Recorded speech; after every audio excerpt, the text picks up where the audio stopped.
Hai hai hai. Selamat datang kembali di channel Min Donghua. Kali ini kita akan melanjutkan cerita Donghua. Apoteosis. Nggak pakai lama lagi, langsung aja kita ke ceritanya. Check it out.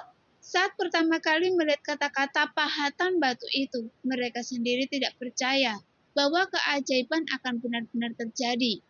Bukannya mereka tidak percaya pada keajaiban. Faktanya, mereka lebih percaya pada keajaiban daripada orang lain. Jadi mereka tinggal di sini selama puluhan ribu tahun. Hanya saja tekad mereka telah luntur oleh waktu, membuat mereka tidak dapat mempercayai sebuah keajaiban terjadi di depan mata mereka. Bahkan jika mereka telah memahami 30% dari pedang Yi Shen, sulit bagi prajurit bernama Chen dan Su untuk mencapai banyak hal di masa depan.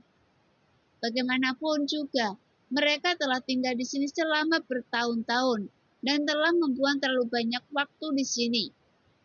Mereka lupa mengolah dunia di dalam tubuh mereka, belum mengkonsolidasikan kultivasi mereka sendiri, dan telah menyerahkan terlalu banyak hal.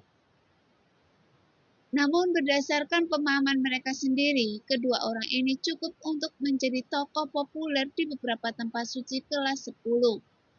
Faktanya, beberapa tahun kemudian, prajurit yang sedikit lebih muda bermargasu menjadi tetua dari sekte besar tertentu. Dan prajurit bermarga Chen menjadi ahli ilmu pedang, dan dia berada di tempat suci di beberapa dunia besar, dan mengajarkan generasi muda pejuang pemahamannya sendiri tentang pedang Yi Shen Yi Jitian Sun. Ai Ansin cemberut. Dia sedikit memiringkan kepalanya dan menatap Lo Sheng. Kemudian dia bertanya, "Berapa banyak yang telah Anda sadari?" Mendengar pernyataan ini, Lo Sheng menggelengkan kepalanya. "Saya tidak banyak mengerti." Ai Ansin berkata, "Saya seharusnya memahami sekitar 15% pedang Yi Shen, tapi ini berlawanan arah dengan pikiran saya, jadi sangat sulit bagi saya untuk memahami ini."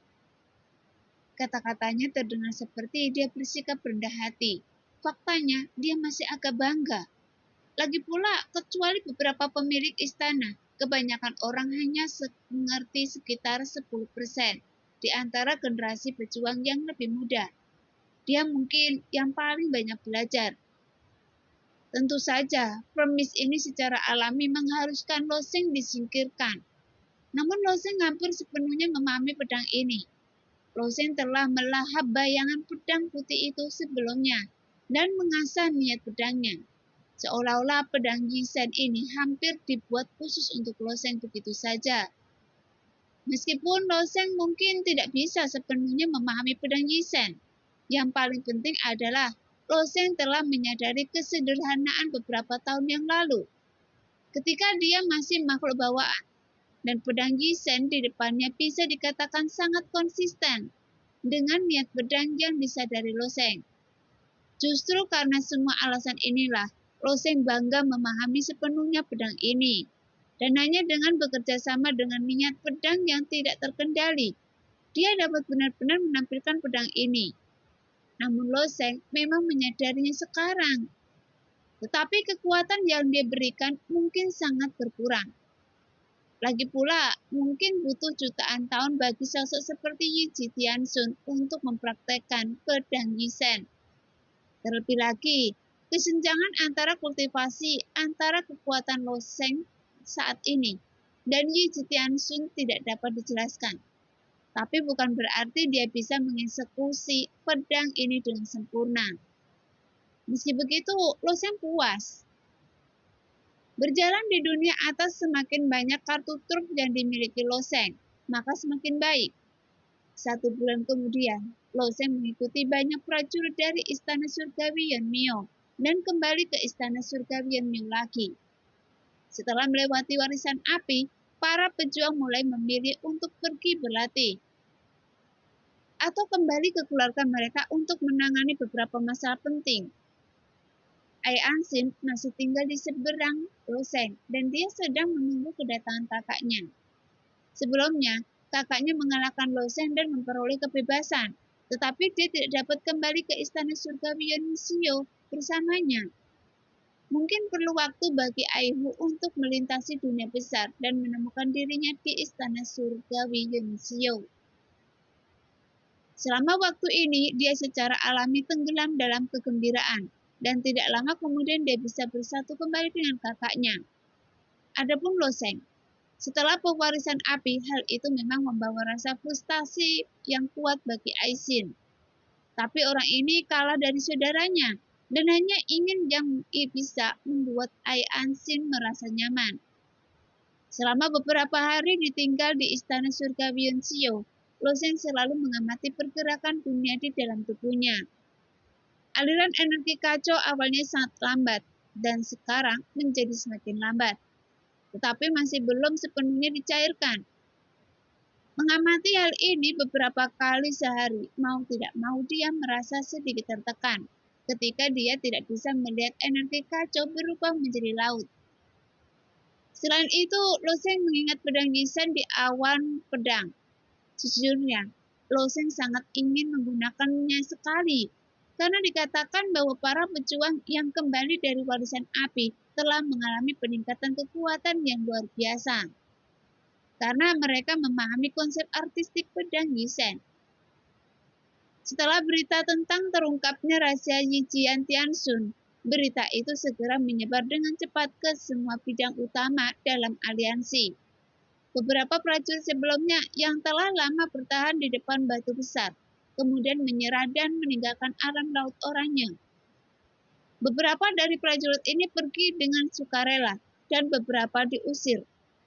Sekarang, setelah mereka mendengar hal ini, semua orang menangis dengan sedihnya. Ada banyak pejuang yang bertahan di depan batu besar itu, tetapi hanya ada 2 orang yang benar-benar bertahan sampai akhir. Setelah mempelajari pedang ini, tetapi tidak punya tempat untuk menggunakannya, sehingga Lo Sheng merasa sedikit gatal untuk mencobanya. Pada hari ini, setelah dia menanyakan keberadaan Yunxiu Tiangong, dia datang ke aula jauh di dalam Yunxiu Tiangong, karena ada juga ruang impian di sini. Ruang impian ini bukanlah tempat para pejuang bertanding, melainkan tempat uji coba. Karena sudah larut malam, saat ini tidak ada pejuang yang meminjam ruang impian ini. Lo Sheng masuk dengan tenang dan melihat sebuah plakat tergantung di sebelah aula dengan tulisan Aula Pengujian Pedang, dan itu tertulis dengan jelas di atasnya. Meskipun dikatakan sebagai ruang ujian pedang, ini bukan hanya ujian pedang. Secara alami dimungkinkan untuk menguji pisau, senjata, dan tinju. Dengan pengalaman sebelumnya, Lo Sheng dengan cepat membuka ruang mimpi ini. Dalam sekejap mata, pemandangan di sekitarnya tiba-tiba berubah. Dia berdiri di ruang yang luas, dan di depannya pegunungan besar muncul. Hanya saja pegunungan bagian atas maupun bawahnya tidak terlihat, dan seluruh pegunungan bersinar dengan emas dan perak. Gunung ini juga sangat besar sehingga ukurannya tidak diketahui. Sebelumnya, Lo Sheng belum pernah melihat pegunungan sebesar ini. Keberadaan yang tak terbayangkan seperti ini hanya bisa ada di ruang mimpi. Bagaimanapun, segala sesuatu di ruang ini diciptakan dengan mengandalkan pola dewa dan bukan keberadaan nyata. Sekarang pegunungan yang luas ini ditutupi dengan berbagai jejak bekas pedang, bekas pisau, bekas panah, bekas senjata, dan bekas tinju. Mereka sangat padat sehingga Lo Sheng tidak tahu berapa jumlahnya. Jelas, prajurit dari semua generasi Yunxiu Tiangong telah mencoba pedang mereka di sini, dan jejak ini telah terakumulasi selama bertahun-tahun yang tak terhitung jumlahnya. Sepertinya saya datang ke tempat yang tepat. Ada senyuman di wajah Lo Sheng. Dia sudah sedikit gatal, tetapi di istana surgawi Yunxiu tidak mungkin untuk hanya memilih suatu pedang dan menggunakannya untuk menguji pedangnya. Memikirkan hal ini, Lo Sheng menghunus pedang Dewa Lei Peng, mengangkat pedangnya dengan ringan dan mengarahkan ujung pedangnya ke arah pegunungan yang luas ini. Pada saat inilah seluruh aura Lo Sheng tiba-tiba berubah, dan cahaya cemerlang muncul di pupilnya, seolah-olah bisa memotong gunung dan batu hanya dengan matanya. Pedang Yisen tidak bisa digunakan untuk mendapatkan momentum. Mengangkat tangan berarti menghunus pedang, dan menghunus pedang berarti tidak ada keraguan, tidak ada momentum, tidak ada keraguan, seperti yang maha tinggi yang melupakan emosinya. Metalitas ini sedikit ternoda dengan sedikit keilahian. Dikatakan bahwa hanya dengan melupakan emosi, seseorang dapat menjadi dewa sejati. Dan ketika Yijian Tianxun menghunus pedang ini, dia juga melupakan emosinya, tetapi hanya sesaat. Tapi Lo Sheng merasa telah menangkap sesuatu yang indah. Tetapi benda ini tiba-tiba hilang dari pikiran seperti ikan yang licin. Lo Sheng di sini hanya untuk menguji pedangnya, jadi dia tidak terlalu memperhatikannya. Banyak pencerahan prajurit yang selesai dalam sekejap, tetapi beberapa pencerahan seringkali membuahkan hasil. Sebelum berkembang dalam situasi berkali-kali, bahkan jika pikiran yang hilang itu sangat penting baginya, ada kemungkinan hal itu akan muncul lagi di masa depan. Tanpa bayangan apapun, tanpa ragu-ragu, niat pedang itu hanya bersinar dengan cahaya redup dan meledak di sepanjang pedang panjang Lo Sheng. Niat pedang yang terus-menerus menelan masih di luar kendali Lo Sheng. Tetapi Lo Sheng tidak perlu lagi mengendalikan niat pedang. Dia hanya mengikuti perasaannya sendiri dan menusukkan pedang ke arah gunung yang tak terbatas. Saat ditusukkan, Lo Sheng merasa bahwa niat pedang telah mengalami perubahan yang mengejutkan. Niat pedang tiba-tiba meledak seolah-olah dia telah menemukan arah dan dalam sekejap, pedang panjangnya terbang keluar. Pada hari itu, Lo Chen memahami 30% pedang Yisen dan kekuatan yang dikeluarkannya bahkan mengejutkan banyak penguasa istana. Bagi para penguasa istana yang dekat dengan tingkat kultivasi penguasa alam, mereka tentu tidak takut dengan pedang Lo Chen. Tetapi Lo Chen yang tidak memiliki bakat di alam dewa sebenarnya bisa meledak dengan kekuatan yang begitu kuat. Jadi mereka mau tidak mau harus cemburu. Adapun pedang Lo Sheng adalah pedang Yisen yang hampir lengkap. Dalam hal ilmu pedang, Lo Sheng tidak berani menyebut dirinya master. Bagaimanapun itu adalah ilmu pedang yang diciptakan oleh orang setingkat Tianxun.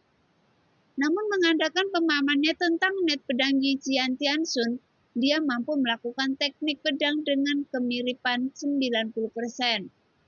Tentu saja itu bukan 90% dari kekuatannya. Jika itu adalah 90% dari kekuatannya, belum lagi istana surgawi Yunmyo, saya khawatir dunia besar ini akan terbelah menjadi dua bagian. Niat pedang samar itu terbang dengan kecepatan yang sangat cepat. Awalnya tidak terlalu mengejutkan, tapi kemudian menghilang. Setelah menghilang ke dalam gunung emas dan perak yang tak terbatas, Lo Sheng yang melayang di kehampaan dan memiliki tatapan tenang, tapi ada sedikit kebingungan di pupil matanya. Pedang ini murni dari segi kekuatan sepertinya tidak terlalu kuat. Dengan kata lain, dia tidak sepenuhnya memahami pedang Yisen ini. Tapi dia tidak menyangka pedang ini benar-benar menghancurkan bumi.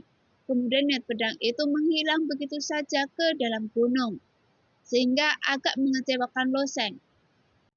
Mungkin karena pemahaman Lo Sheng tentang dewa pedang Yi tidak cukup dalam. Dengan kata lain, apakah pedang Yisen ini benar-benar harus dilemparkan setelah melupakan perasaannya? Setelah memikirkannya, Lo Sheng masih belum bisa menemukan poin kuncinya. Mungkin memang benar keadaan pikirannya tidak bisa mencapai titik itu. Lagi pula, Lo Sheng menyadari keadaannya sendiri yang tidak mementingkan diri sendiri pada awalnya. Tapi itu hanyalah teknik untuk melewati keadaan pikiran. Adapun keadaan tanpa emosi, dia masih perlu mengembangkan cara berpikir lain. Tetapi sejauh ini, Lo Sheng belum menemukan cara berpikir seperti itu. Dan apa yang Lo Sheng tidak ketahui adalah bahwa dia memikirkan keadaan pikiran ini terlalu sederhana. Keadaan tanpa emosi bukanlah sesuatu yang bisa dikuasai Lo Sheng pada tahap ini. Bahkan jika dia mencapai level penguasa dunia, dia mungkin hanya bisa menyentuh ambang batas. Alasan mengapa Yonduo membunuh jiwanya sendiri dan berubah menjadi jutaan avatar adalah avatar yang dibedakan melalui metode ini memiliki emosi yang tidak lengkap. Mereka berinkarnasi di dunia dengan emosi yang tidak lengkap, mengalami hidup dan mati, melihat seluruh kehidupan dan kemudian mendaur ulang avatar tersebut untuk memahami ingatan di dalamnya. Dengan cara ini, tujuan membunuh emosi dapat tercapai, yang terkait dengan teknik yang akan dipraktikkan Yon Luo di masa depan. Di mata orang lain, Yon Luo mungkin adalah gadis menawan dengan dukungan Tian Xun. Tapi dengan kesadaran mendalam ini, dia akan memulai jalan yang berbeda. Jadi, seberapa mudah bagi Lo Sheng untuk memahami keadaan tanpa emosi dengan mudah? Namun Lo Sheng tidak terlalu kecewa. Kekuatan pedang Yisen hanya lebih rendah dari yang diharapkan, tapi bukan berarti tidak berguna. Bagaimanapun itu dapat digunakan untuk menghadapi kekuatan musuh secara otomatis. Setelah keluar dari ruang mimpi, Lo Sheng melirik kata-kata aula pengujian pedang dan diam-diam keluar. Tapi yang tidak diketahui Lo Sheng adalah, sesaat setelah dia pergi, suara gemuruh yang keras tiba-tiba bergema di seluruh ruang mimpi. Gunung raksasa dua warna emas dan perak ini diubah dengan pola dewa tingkat 8, dan kemudian 60.000 pola dewa tambahan digunakan untuk menyelesaikan bentuknya. Dan itu ditiru dari gunung mata air iblis emas dan perak yang legendaris. Sehingga Gunung Luo dalam tinggi dan lebarnya di luar imajinasi. Jika Lo Sheng ditempatkan di kaki gunung dan diminta untuk mendaki secepat mungkin perlu waktu 1,5 tahun untuk mendakinya. Dan jika dia menurunkannya secara horizontal, dia akan dapat mengisinya beberapa dunia. Dan ini juga merupakan ruang mimpi tak berujung, yang dapat menggunakan pola dewa untuk menciptakan gunung raksasa yang luar biasa ini. Oleh karena itu, ketika Lo Sheng memasuki ruang mimpi ini, dia tidak dapat melihat puncak gunung atau dasar gunung. Itu juga karena ruang mimpi yang begitu besar sehingga tidak terbayangkan. Dan suara keras itu berlangsung selama beberapa jam. Saat itu tengah malam ketika Lo Sheng memasuki ruang mimpi, dan suara dentuman keras berlanjut hingga pagi. Saat matahari terbit dan langit sudah cerah, para pejuang Yon Miu Tianggong yang cukup rajin memasuki istana surgawi sudah cukup untuk membanggakan sepejuang manapun. Di kalangan generasi muda, hanya saja setelah sampai di istana surgawi, para pejuang yang mengumpulkan banyak orang jenius dari seluruh dunia menyadari bahwa kebanggaan yang pernah mereka miliki ibarat keberadaan di sini. Pagi-pagi sekali, prajurit bernama Gulhan memasuki ruang ujian pedang sambil membawa tombak daun maple miliknya. Dia pernah menjadi kebanggaan mutlak keluarganya. Sejak dia memasuki seni bela diri, dia dikelilingi oleh mata yang iri. Dia berhasil bergabung dengan Tanah Suci kelas 8, tetapi karena persaingan yang tidak terduga, dia disukai oleh Tanah Suci Dia kelas langsung 10 terikat ke lainnya. Tanah Suci kelas 10 itu dan memuja penguasa Tanah Suci sebagai gurunya. Dan kemudian gurunya menghabiskan banyak usaha sebelum mengirimkan ke istana surgawi Yan Mio. Dan Gohan berpikir bahwa dengan bakatnya dia ditakdirkan untuk menjadi penguasa awan di istana surgawi Yan Mio. Setelah sampai, dia merasa seperti ditendang langsung dari tebing. Dia bangga telah membuka bunga teratai yang merupakan simbol melampaui surga. Tapi di sini, ada banyak orang jenius di mana-mana, dan dia hanyalah eksistensi yang lebih rendah. Dia bahkan tidak dapat memenuhi persyaratan minimum warisan Abi. Namun kejeniusan bukan sekedar kesombongan. Setelah menyesuaikan mentalitasnya, Gohan memaksakan dirinya untuk menghadapi kesulitan. Dia yakin suatu saat dia akan bisa menemukan kenyataannya sendiri di sini. Setelah mundur untuk waktu yang lama, kali ini Gohan bergegas ke ruang ujian pedang. Dia ingin menguji jurus ke-13 dari tombak tiran darah yang baru dia pelajari. Dan menurutnya, teknik tombak tiran darah efeknya tidak buruk. Namun saat Gohan memasuki ruang mimpi ini, dia mendengar suara gemuruh dari telinganya. Guntur, Gohan tertegun, tapi bagaimana bisa ada Guntur di ruang mimpi ini? Jadi hal ini juga membuat Gohan sangat bingung. Tapi ketika dia sedang bingung, Gohan tiba-tiba menemukan bahwa sepertinya ada sesuatu yang aneh pada gunung mata air iblis emas dan perak yang begitu besar, sehingga ujung atas dan bawahnya tidak terlihat. Sekarang retakan tipis muncul di tengah gunung mata air iblis emas dan perak, dan retakan ini meluas dari atas ke bawah, melampaui batas pandangan Gohan. Melihat pemandangan ini, wajah Gohan menunjukkan keterkejutan dan ketidakpastian. Bagaimana kabarnya? Adakah yang pernah mencoba pedangnya sebelumnya? Karena suara mendaru masih bergema, orang yang mencoba pedang seharusnya belum pergi jauh. Tetapi ketika dia masuk, pedang itu kosong dan dia belum bertemu prajurit lain di sepanjang jalan. Gohan tentu saja tidak tahu bahwa seseorang memang pernah mencoba pedang itu sebelumnya. Tetapi orang yang mencoba pedang itu telah pergi selama beberapa jam yang lalu. Karena penasaran, dia terbang jauh ke bawah celah tersebut. Namun setelah terbang ke bawah dalam waktu yang lama, dia masih tidak dapat menemukan ujung celah tersebut. Pada akhirnya, dia hanya bisa memilih untuk terbang ke atas, menghabiskan seluruh waktu terbang ke bawah. 2 kali lipat waktu dan masih belum terlihat akhir. Selama proses ini, Gohan menjadi semakin ketakutan. Siapa yang bertanggung jawab atas trauma ini? Pada tingkat budidaya mereka tidak sulit untuk menghancurkan pegunungan hanya dengan satu gerakan, dan Gohan dapat melakukannya sendiri.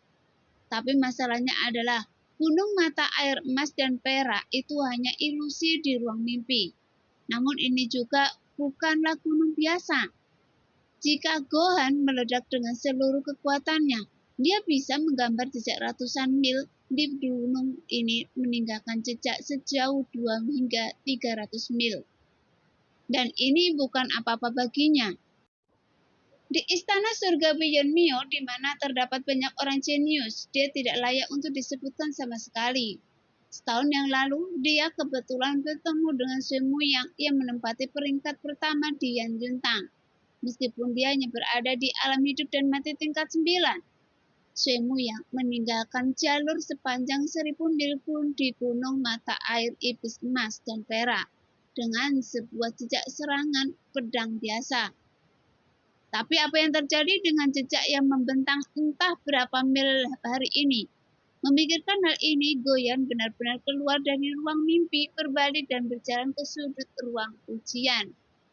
Tira ini akan merekam serangan yang dilakukan oleh gunung matahari iblis emas dan perak. Gohan tidak mengetahui metode perhitungan spesifiknya. Ini seharusnya berdasarkan pada seorang pejuang yang baru saja memasuki alam dewa penerangan sebagai referensi. Untuk mengukur kekuatan prajurit lain digunakan sebagai referensi. Seorang pejuang seperti Gohan secara kasar dapat mencapai kinerja 3 kali lipat dengan satu serangan, dan berarti bahwa salah satu serangannya setara dengan 3 kali kekuatan prajurit dasar referensi.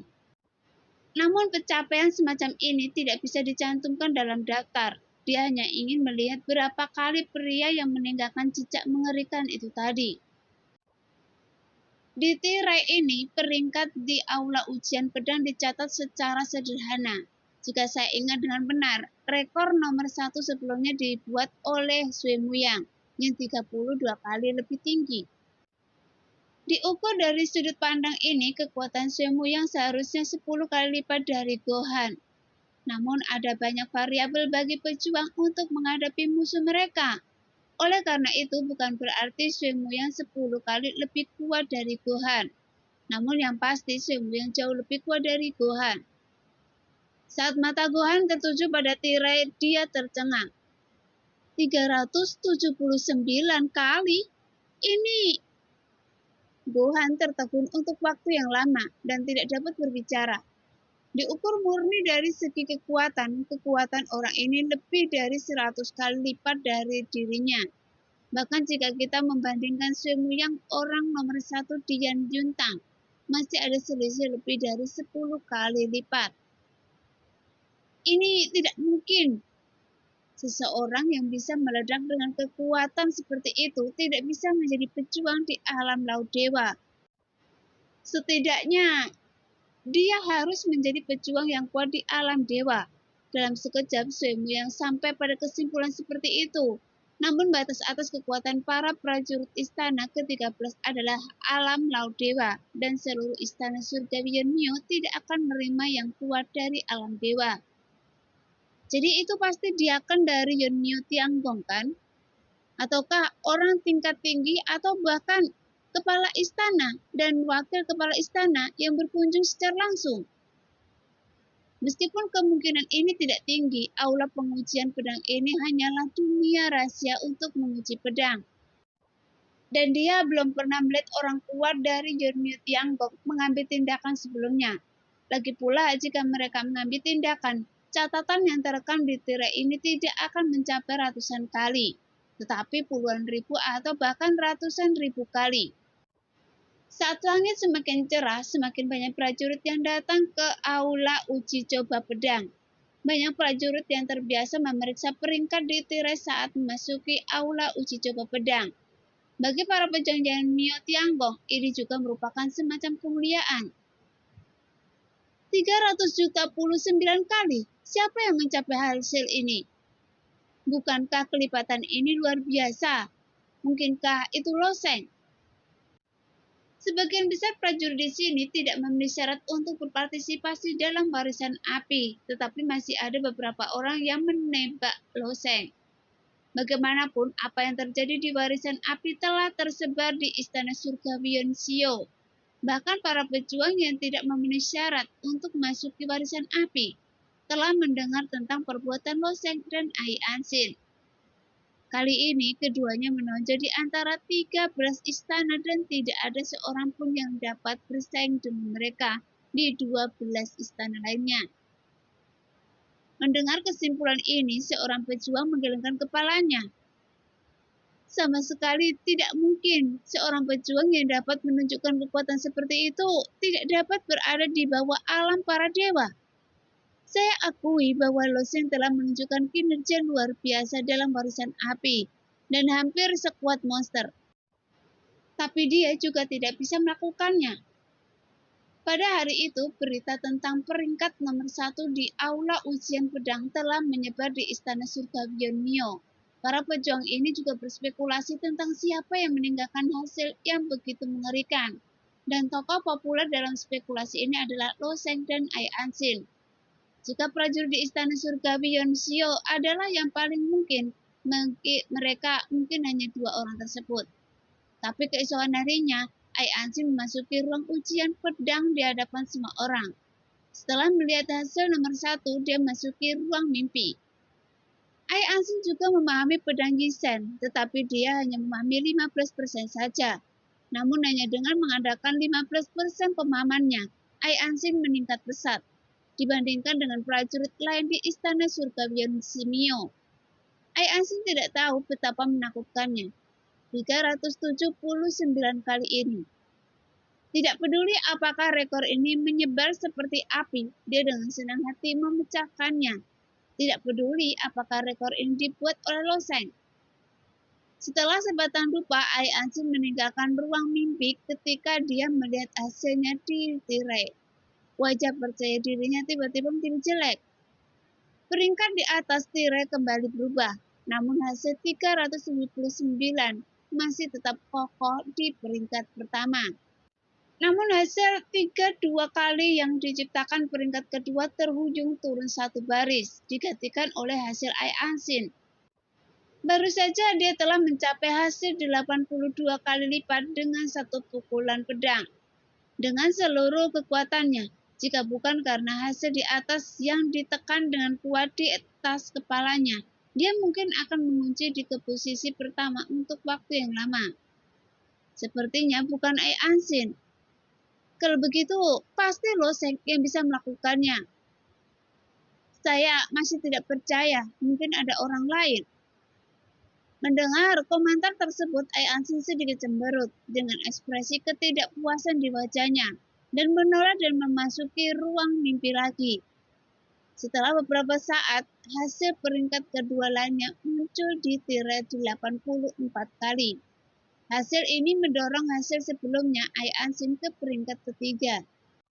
Ai Ansin masuk lagi, kali ini hanya 81 kali, 86 kali, 85 kali, 80 kali. Melihat tindakan Ai Ansin, banyak prajurit yang terdiam dan tercekik saat ini, karena ini juga sudah keterlaluan. Hasil yang diperoleh Simo yang telah ada dalam daftar sejak lama, namun semua hasil berikutnya disembunyikan. Sekarang Ai Ansin terus meningkatkan peringkatnya. Semua hasil telah diperas, kecuali tempat pertama. Semua hasil lainnya ditinggalkan oleh Ai Ansin. Bagaimanapun, pencapaian lebih dari 80 kali sulit dipahami oleh sebagian besar prajurit di Istana Yonseo.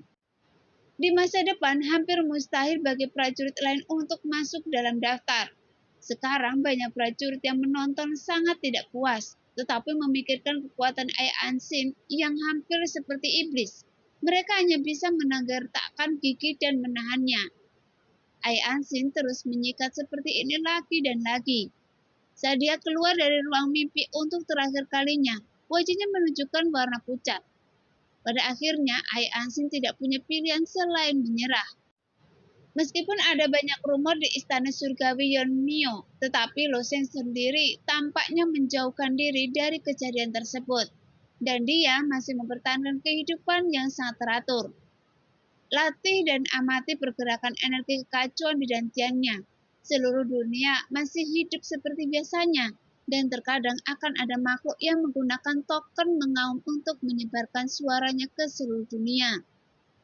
Dalam 2 hari terakhir, tampaknya beberapa penguasa surgawi terlibat dalam pertengkaran satu sama lain. Dan selain penguasa surgawi ras manusia, 2 atau 3 penguasa surgawi ras iblis juga terlibat. Tentu saja, Lo Sheng tidak akan berpartisipasi dalam perang kata-kata antara penguasa surgawi. Ketika dia sudah kenyang, tetapi setelah mendengarkan, Lo Sheng masih memahami alasan perang kata-kata mereka. Setelah jangka waktu tersebut, Yeonmyo Tianggong sekali lagi menyambut 2 kelompok tamu, sehingga topik baru menyebar di Yeonmyo Tianggong.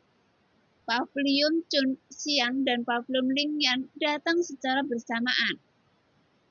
Sepertinya Lo Sheng dan Ai Ansin akan dimasukkan. Hai, kehidupan kedua orang ini tidak biasa. Iri adalah iri hati. Jika mereka mencapai hasil Ai Ansin dan Lo Sheng, mereka secara alami akan dihargai oleh 2 pavilion utama. Setelah bergabung dengan pavilion Lingyan, Anda akan dilengkapi dengan perintah Lingyan. Dengan perintah ini, Anda dapat berkeliling aliansi sesuka hati dan tidak ada yang diizinkan untuk mencegatnya. Dan selama berada di wilayah aliansi, menunjukkan token Lingyan bisa mendapatkan banyak bantuan. Bepergian melalui alam besar di alam atas bukanlah tugas yang mudah bagi banyak pejuang. Melintasi beberapa alam besar seringkali berarti biaya yang mahal, jalur alam besar dan jalur lintas alam. Hampir dapat menghabiskan energi seumur hidup prajurit biasa. Dan Lo Sheng masih ada banyak hal yang harus dilakukan selanjutnya. Karena perintah ini dapat menyelesaikan begitu banyak masalah. Lo Sheng tentu saja tidak akan menolak. Setelah beberapa waktu, Ai Hu yang pernah bertarung melawan Lo Sheng di Warisan Api akhirnya tiba di Istana Surgawi Yeonmyo. Setelah mendapatkan kebebasannya, dia langsung pergi ke Istana Surgawi Yeonmyo tanpa jeda. Dan itu juga karena jarak antara dunia sangat jauh, sehingga butuh waktu hampir 2 bulan untuk melintasi dunia. Setelah bertemu kembali dengan saudara perempuan Ai Ansin, Ai Hu bertanya kepada saudara perempuannya, apakah Lo Sheng masih di Istana Surgawi Yeonmyo? Ai Ansin bertanya-tanya mengapa saudaranya begitu memperhatikan gerakan Lo Sheng. Menurutnya, Lo Sheng hanyalah jenderal yang kalah dari kakaknya. Namun Ai Hu baru saja memberitahunya bahwa dia bisa bebas hanya karena belas kasihan Lo Sheng. Setelah mendengar ini, Ai Ansin tertegun. Saat ini dia mengingat senyum tipis Lo Sheng. Dia akhirnya sedikit mengerti. Dia sepenuhnya yakin pada Lo Sheng. Nah, demikianlah cerita hari ini. Terima kasih yang sudah menonton video Min Earth sampai selesai. Sampai jumpa di video selanjutnya. Bye-bye.